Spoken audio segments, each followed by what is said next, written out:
There are hundreds of people who think they are possessed and all this. There is a science like that. One can use energies negatively to cause harm to somebody else. A cobra also has a certain influence on this life simply because it holds its breath for long periods of time. Don't take body lightly. It's not a small imprisonment. But when one realizes how they got in, now they know how to leave.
This disembodied life has no discriminatory mind.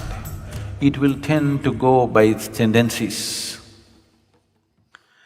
Whatever karmic substance which is still not dissolved, which will form a certain type of tendency, will drive it in certain directions.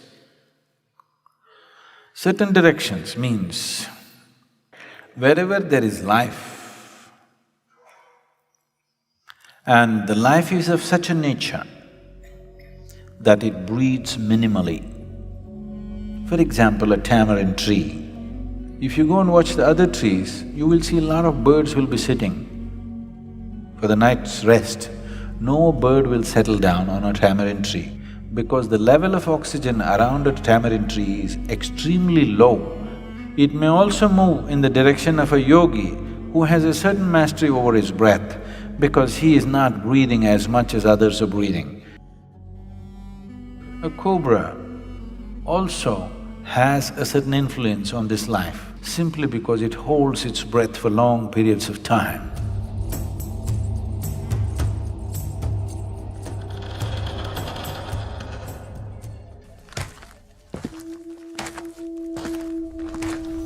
There are hundreds of people who think they are possessed and all this. There is a science like that. One can use energies negatively to cause harm to somebody else. It's mostly receded, very little of that is happening. But if you live in certain areas, certain parts of the country, this is very rampant. One thing is, if you have such impacts, you come and sit in the sphere of Dhyanalinga,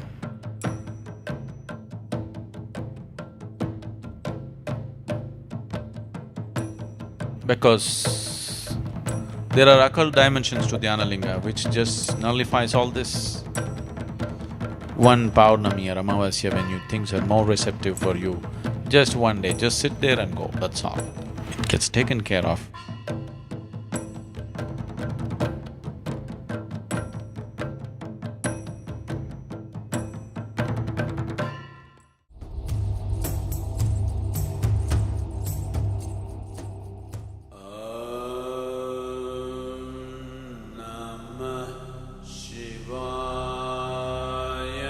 Your physical body is something that you have loaned from the planet on which you're living.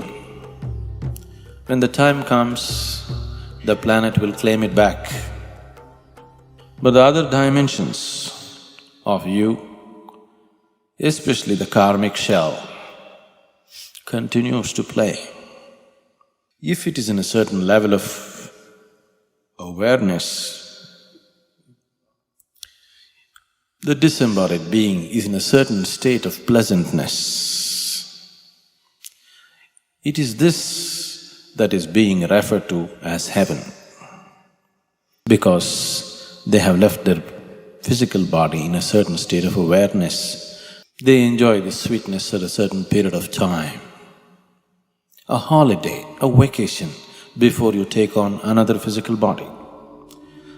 Similarly, if people live in certain states of fear, anxiety, anger, in certain states of ignorance, the karmic shell has acquired a certain kinds of unpleasantness about itself. This unpleasantness is what we refer to as hell.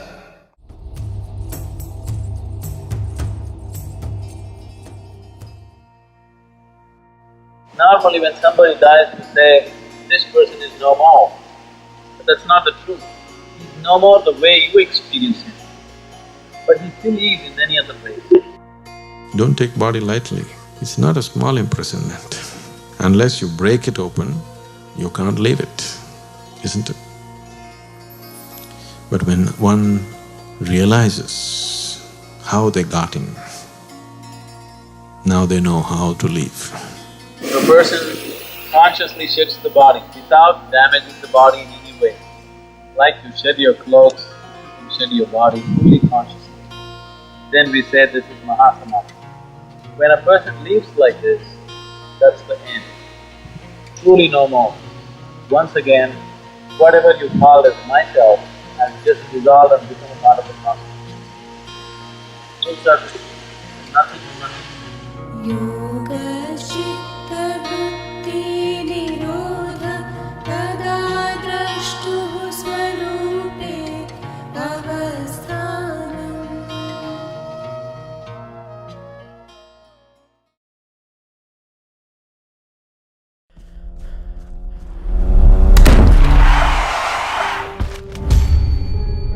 What happens to dead people? Do they become ghosts? Do they haunt houses? Do they possess you?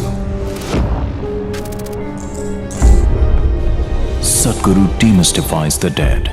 When a person dies and his information is not done, his prarabdha is not done, then life is still vibrant, but body is gone. Whatever karmic substance which is still not dissolved, which will form a certain type of tendency, will drive it in certain directions. There are many aspects to it. If I say these things, you will start imagining things tonight. Watch Disembodied Beings, a 6-part series only on Sadhguru Exclusive.